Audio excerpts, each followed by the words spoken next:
Hi, I'm Michelle Amirault. My maiden name is Aaron, A-A-R-O-N, like Moses' brother. And I grew up in a Jewish home. We were kind of Reform Jews, very modern. You can pretty much believe what you want.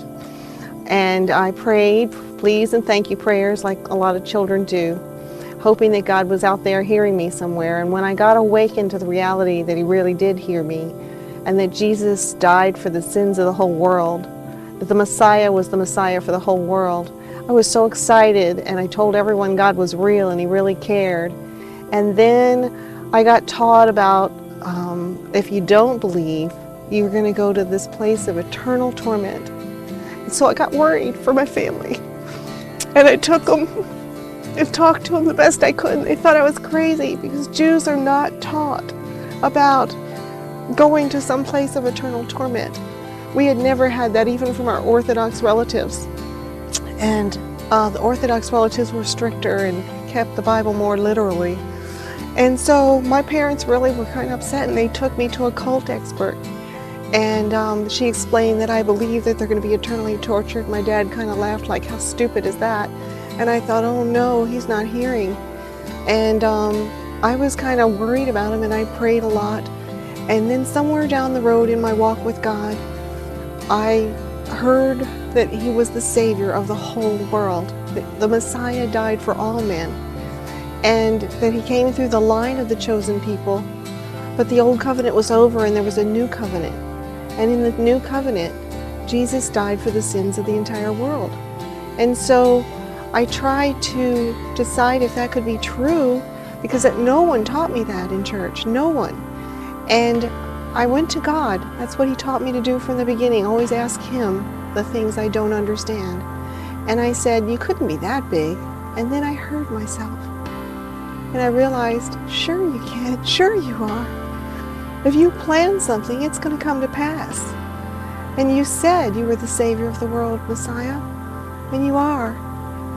And so I started seeing the scriptures. There's hundreds of them in there that show that every knee is going to bow, every tongue is going to confess that He's Lord to the glory of God.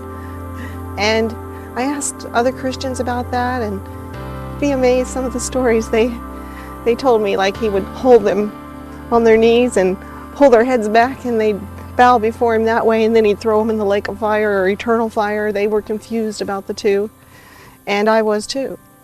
But as I studied the scriptures more and more, I realized that Jesus really did come for the entire world.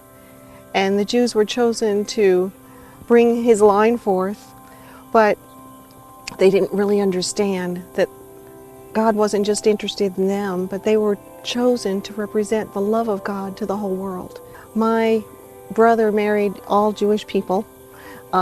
His relatives, his wife, everything, the whole family took all the Jewish traditions that people still do today, and he did it the way it was acceptable to my family. And his in-laws of his wife, his wife's parents, were in the Holocaust. And when I became a believer in Messiah, they really got upset, because over the oven doors, they told me, it said that they were Christ killers.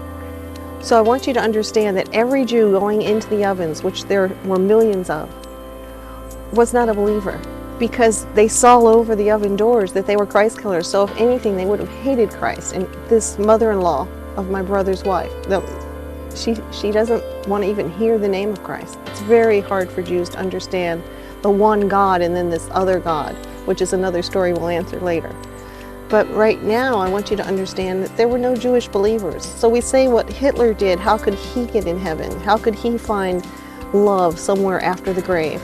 Why would he get out of this eternal torture place? Certainly he deserves it. Well, if he goes there, if there's no hope after death, then every one of these Jews who was already tortured and tormented is going to have to go there, according to the scriptures that these people are quoting, because death stops God, apparently.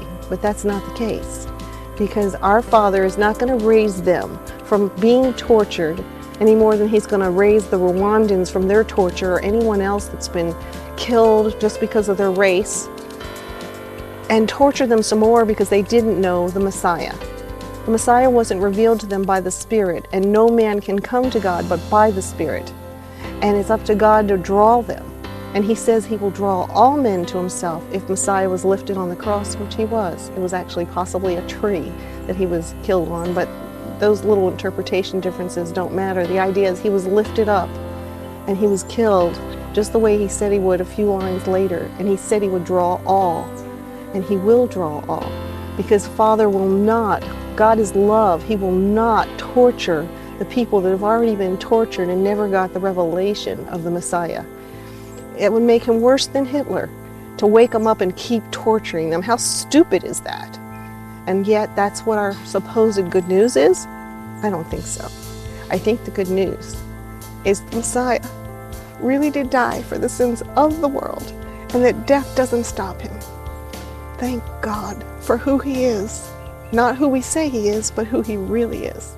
And the scriptures do line up with it. If you study, you'll see.